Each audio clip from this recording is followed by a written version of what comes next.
Assalamualaikum warahmatullahi wabarakatuh. Pada kesempatan ini kami akan menjelaskan tentang proses perawatan keluarga.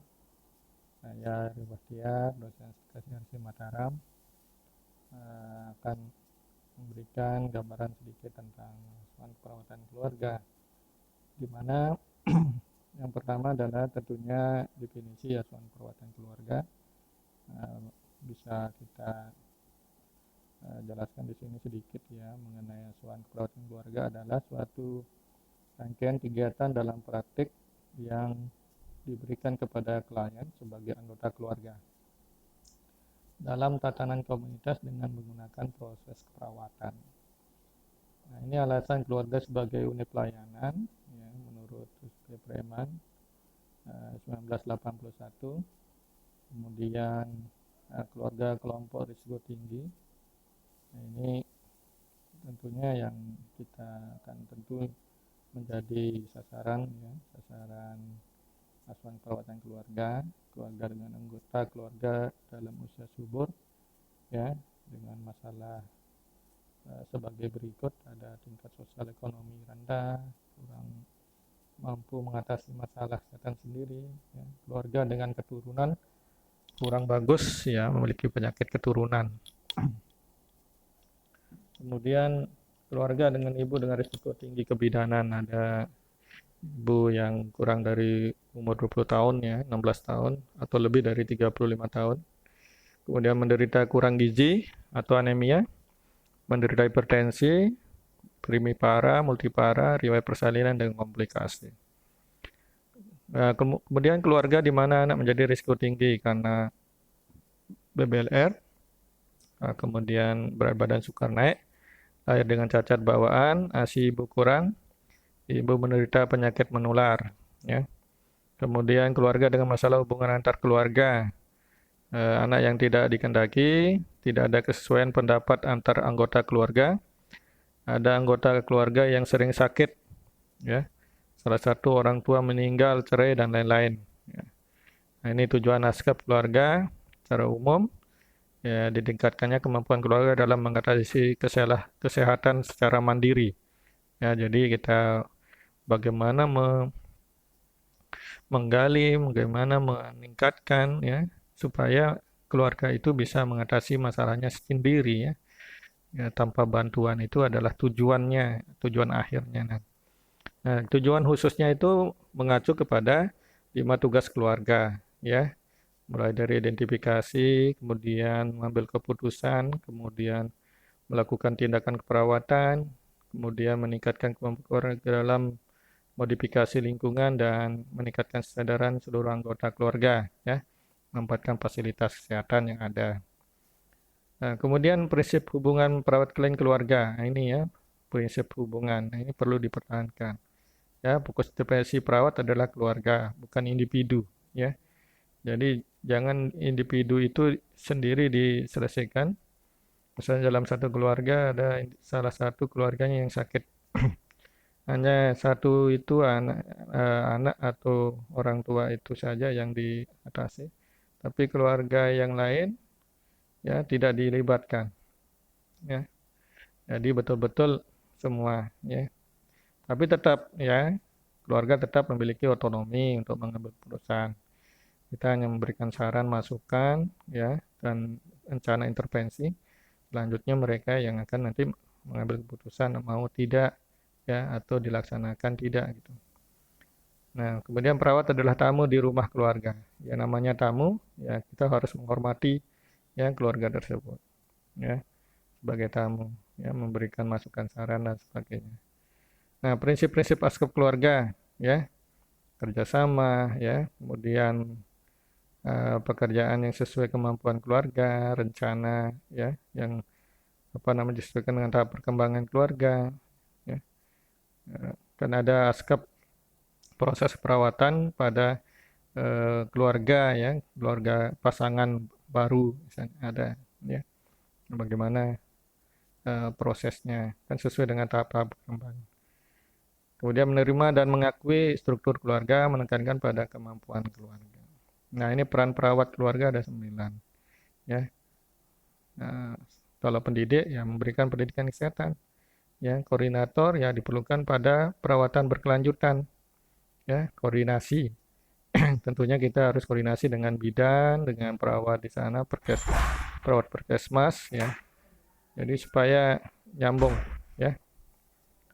Kemudian hambatan yang sering dihadapi dalam memecahkan masalah kesehatan ya. Hambatan dari keluarga. Nah, ini kan pendidikan rendah, keterbatasan sumber daya, kebiasaan yang melekat, sosial budaya yang tak menunjang. Nah, ini kan hambatan dari perawat, sarana dan prasarana yang tidak memadai, kondisi alam. Ya, bisa saja berbukit-bukit ya, jadi susah untuk dikunjungi kan. Kemudian kesulitan berkomunikasi ya, mungkin saja tidak sesuai kan bahasanya ya. Keterbatasan pengetahuan, kurang memahami misalnya tentang suatu masalah ya penyakit pada keluarga tersebut. Apa yang perlu disiapkan ya pada di lapangan kalau kita mau masuk ke lapangan, riwayatnya ya mungkin saja ada riwayat penyakit dari salah satu anggota keluarga. Kemudian membuat catatan singkat ya, formulir atau catatan keluarga dan catatan lain ya, PAN kit yang berisi peralatan dan obat-obatan sederhana kita bawa ya nanti. Kemudian alat bantu penyuluhan ya, LCD, flip chart atau brosur atau lembar balik ya terserah. Kemudian sasaran naskah keluarga. Nah, keluarga rawan kesehatan. Di sini ada keluarga yang mempunyai masalah kesehatan, keluarga yang berisiko terhadap timbulnya masalah kesehatan. Jadi ini ada dua keluarga yang memang salah satu anggota keluarganya itu sakit dan keluarga itu tidak mampu untuk mengatasinya. Nah, ada yang keluarga yang berisiko terhadap timbul masalah. Kelingkungannya dan sebagainya itu sangat ya mendukung sekali untuk terjadinya suatu penyakit pada keluarga tersebut. Nah, ini persiapan pemberian naskah keluarga ya. Pertama, menetapkan keluarga sasaran yang dikunjungi ya. Nah, tentunya sesuai prioritas ya. Kita seleksi. Kemudian menetapkan jadwal kunjungan. Satu, membuat jadwal kunjungan dan nama keluarga yang akan dikunjungi. Yang kedua, membuat kesepakatan dengan keluarga tentang waktu, kunjungan, dan kehadiran anggota keluarga dalam mengambil keputusan. Jadi kita buat jadwal ya. Siapa nama keluarga yang akan dikunjungi, kemudian kesepakatan sama keluarga tersebut kita telepon, ya hubungi, kapan bisa kita kunjungi. Nah, sasaran pelaksanaan kunjungan, ya pertama, menciptakan suasana hubungan yang baik dengan semua anggota keluarga, menggunakan bahasa yang sederhana dan dimengerti, kemudian memperkenalkan diri dengan sopan dan ramah, menginformasikan tujuan kunjungan, serta meyakinkan keluarga bahwa kedatangan perawat adalah untuk membantu keluarga menyelesaikan masalah kesehatan di keluarga. Nah ini metode pengkajian ya. Jadi pengkajian adalah suatu tahapan seorang perawat mengambil informasi secara terus-menerus terhadap keluarga yang dibinanya. Ya, pertama wawancara keluarga. Ya, kita tanya, kan kita punya POM, ya, POM pengkajian kita tanya. Kemudian observasi fasilitas rumah. Setelah kita tanya, kita keliling, lihat, ya, ke belakang, ya, kamar mandi, halaman, ya, ruang ventilasi dan sebagainya. Kemudian pemeriksaan fisik dari anggota keluarga. Ya, jadi semua anggota keluarga diperiksa. Data sekunder, kalau ada hasil laboratorium, ya, ada rongsen, pap smear, dan lainnya kalau ada. Kemudian menggunakan proses perawatan sebagai pendekatan penyelesaian masalah. Yang pertama, pengkajian keluarga. Ya, apa yang perlu dikaji dalam keluarga ini? Pertama, identifikasi data demografi dan sosiokultural termasuk lokasi. Kemudian lingkungan rumah termasuk lembaga yang ditampilkan, struktur keluarga. Ya, nah, bisa saja dalam satu lingkungan, ya, rumah itu ada beberapa keluarga. Ya. Kemudian struktur dan fungsi keluarga, fungsi dasar keluarga, ya. kemudian perkembangan keluarga dan tugas keluarga, perkembangan yang dilaksanakan, ya. Kemudian strategi yang digunakan keluarga bila stres dan bagaimana mekanisme copingnya, strategi copingnya gimana kalau stres, ya. Kemudian pengkajian individu sebagai anggota keluarga. Jadi masing-masing kita tanya satu-satu. Fisiknya, mentalnya, emosionalnya, sosialnya, spiritualnya. Kemudian pengkajian terlaksananya tugas perkembangan individu. Nah, itu. Nah, ini konsep askep keluarga, contoh ya, asuhan perawatan keluarga A, ya. Ada keluarga Tuan S di sini ya. Contoh saja. Nama kepala keluarga Tuan S ya. Ini data umum ya, data umum. Alamat kepala keluarga Gugutu Midang ya, Gunung Sari. Pekerjaan, pendidikan kepala keluarga, tipe bentuk keluarga ya. Nah, di sini termasuk keluarga besar ya, Tuan S ini. Jadi apa namanya, dibuatkan genogramnya kan, genogramnya supaya jelas dia termasuk keluarga besar ya. Nah, bagaimana rupa keluarga. Kemudian suku bangsa, seluruh anggota keluarga berasal dari suku Jawa misalnya. Kemudian agama ya, agama semua anggota agama Islam misalnya. Status sosial ekonomi keluarga, bagian besar anggota keluarga memiliki penghasilan per bulannya. Nah, ini kan bisa saja kan dia semua bekerja gitu kan, tapi kita ingin lihat ya, sebagian besar saja kita. Nah, ini penghasilannya misalnya kepala keluarga 500.000 per bulan, istri, anak pertama ya, kalau ditotalkan gitu kan. Itu jumlah penghasilan dibagi jumlah total pengeluaran. Kemudian disimpulkan keluarga tersebut status sosial ekonominya tinggi atau rendah. Ya, gitu. Ada aktivitas rekreasi. Kemudian riwayat tahap perkembangan keluarga. Ya, kita yang B ini kan tadi, yang A itu data umum kan. Kemudian tahap perkembangan keluarga saat ini ya, ditentukan anak tertentu ya. Tahap perkembangan keluarga yang belum terpenuhi. Nah, misalnya tugas perkembangan keluarga yang belum terpenuhi, misalnya anaknya yang pertama sudah menikah, tapi masih tinggal gabung dengan orang tua dan belum mampu membantu anak mandiri di masyarakat. Kemudian yang ketiga, riwayat keluarga inti. Nah, dalam keluarga menjelaskan kesehatan masing-masing anggota keluarga dan riwayat penyakit keturunan ya, atau menular. Nah, kemudian yang keempat, riwayat keluarga sebelumnya. Menjelaskan penyakit yang diderita oleh masing-masing anggota keluarga. Ya. Nah, ini. Kemudian yang C, pengkajian lingkungan. Pertama, karakteristik rumah. Di situ menjelaskan tentang luas tanah, luas rumah, tipe rumah, jumlah kamar, dapur, jenis WC, kemudian peletakan perabot rumah, peresapan air jarak septic tank, kemudian sumber air minum, denah rumah. Nah, itu bagian-bagian dari karakteristik rumah, tinggal kita tanyakan. Kemudian karakteristik tetangga dan komunitas RW, menjelaskan tentang hubungan sosial, jarak rumah dengan satu dengan yang lainnya, aturan yang berlaku di masyarakat, ya, bagaimana mobilitas beberapa keluarganya. Kemudian yang keempat, perkumpulan keluarga dan interaksi dengan masyarakat tiap hari, baik di siang, sore, malam, ya. Kemudian klien dan keluarganya selalu meluangkan waktu untuk berkumpul. Nah, ini dia tanya ya nanti.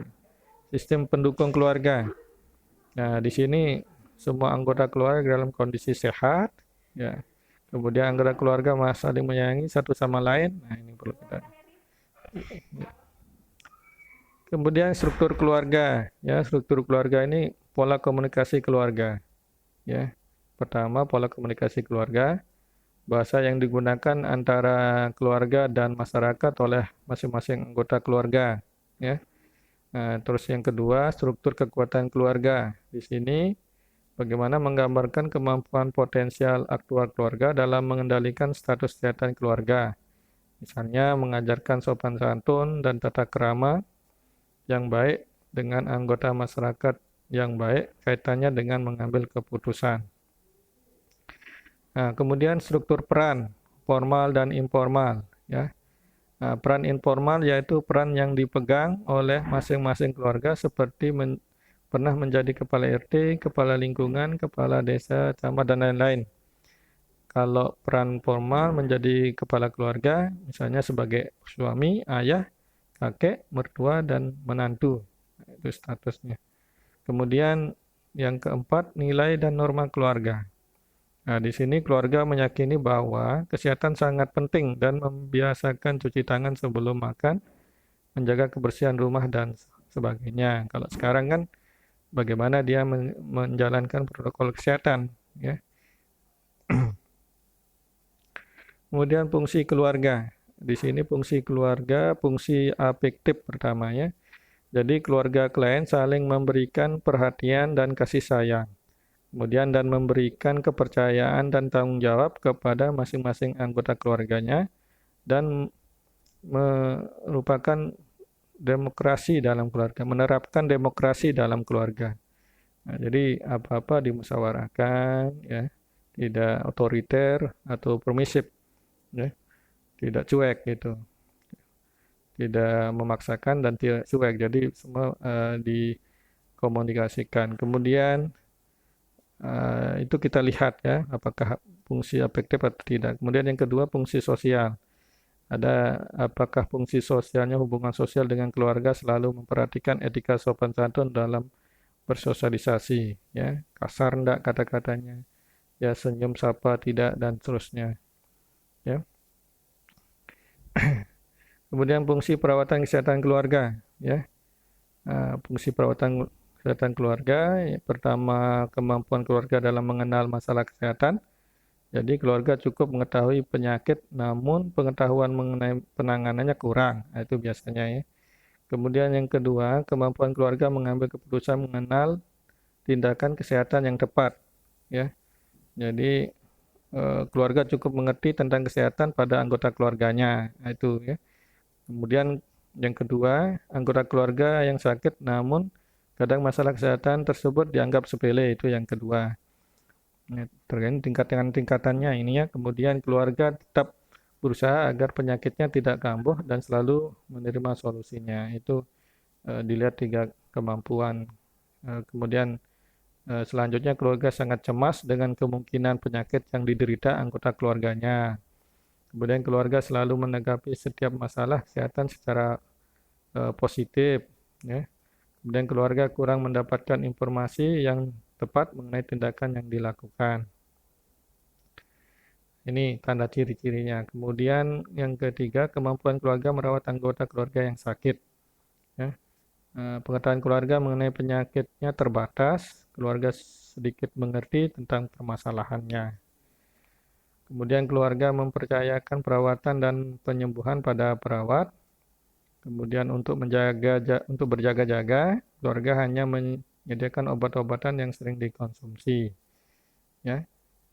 Kemudian setiap anggota keluarga mengerti akan fungsi dan tanggung jawab masing-masing sumber keuangan yang dimiliki anggota keluarga. Selanjutnya, keluarga memberikan perhatian, kasih sayang, dan support agar dapat membantu penyembuhan.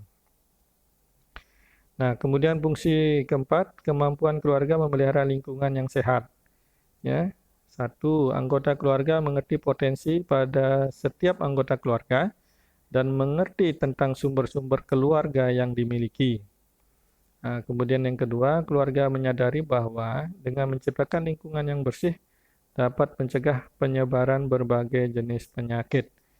Kemudian yang ketiga, keluarga mengerti dan menyadari tentang pentingnya higien sanitasi untuk menciptakan rumah yang sehat. Selanjutnya, keluarga secara bersama-sama mempertahankan kondisi kesehatan mereka, misalnya dengan cara makan bersama-sama, olahraga, dan lain-lain.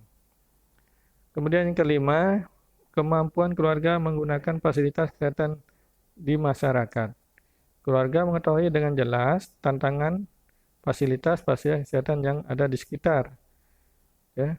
Kemudian keluarga memahami dan mengerti keuntungan yang diperoleh jika mereka memanfaatkan pelayanan kesehatan dengan optimal. Keluarga percaya terhadap tenaga dan fasilitas kesehatan. Kemudian fasilitas kesehatan yang ada sangat terjangkau oleh keluarga. Kemudian keluarga pernah mempunyai pengalaman kurang baik terhadap petugas kesehatan. Misalnya, sewaktu Tuan S rawat inap mengenai kecepatan tanggapan perawat dalam memenuhi panggilan klien. Kemudian ada fungsi reproduksi. Di sini ada fungsi reproduksi.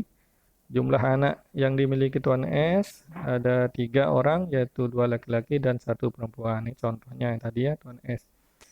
Kemudian yang kedua, keluarga merencanakan jumlah anggota keluarga dengan menjaga jarak kesehatan anak satu dengan anak lainnya. Ya. Kemudian Tuan S dan Ibu M menggunakan metode program KB jenis IUD atau Spirat sejak tahun 88 sampai sekarang. Ya, contoh. Kemudian fungsi ekonomi. Ya. Keluarga mampu memenuhi kebutuhan sandang, pangan, dan papan dari pendapatan yang diterima per bulan, serta keluarga maupun menyisihkan pendapatan untuk keperluan yang tidak terduga. Kemudian keluarga mampu memanfaatkan fasilitas kesehatan yang ada seperti puskesmas, posyandu, balita, ya, posyandu lansia, poliklinik dan lain-lain. Kemudian stres dan coping keluarga, ya. Satu, stresor jangka pendek dan jangka panjang. Kalau stresor jangka pendek, kerusakan rumah akibat gempa ya kemarin, misalnya contohnya. Kemudian trauma adanya gempa susulan. Nah, kemudian stres jangka panjang, kekambuhan penyakit gagal ginjal pada Tuan S misalnya. Ya, terus-menerus ya. Terus yang kedua, kemampuan keluarga berespon terhadap situasi atau stresor. Nah, untuk stres jangka pendek, keluarga mengaku sedikit cemas dan keluarga tidak dapat berada di dalam rumah siang, sore, malam dengan nyaman dan tenang. Kemudian strategi coping yang digunakan. Nah, bila ada permasalahan dalam keluarga, sering diselesaikan dengan musyawarah, tapi untuk permasalahan masing-masing anggota keluarga diselesaikan sendiri-sendiri selama bisa diatasi. Kemudian strategi adaptasi disfungsional, keluarga tidak pernah menggunakan kekerasan, perlakuan kejam terhadap anak, mengkambing hitamkan anak, memberikan ancaman-ancaman dalam menyelesaikan masalah. Nah, selanjutnya pemeriksaan fisik. Nah, pemeriksaan fisik ini dilakukan pada semua anggota keluarga. Metode yang digunakan pada pemeriksaan fisik berbeda dengan pemeriksaan fisik di klinik. Ya. Nah, kemudian harapan keluarga. Pada akhir pengkajian, perawat menanyakan harapan keluarga terhadap petugas kesehatan yang ada pada saat pengkajian.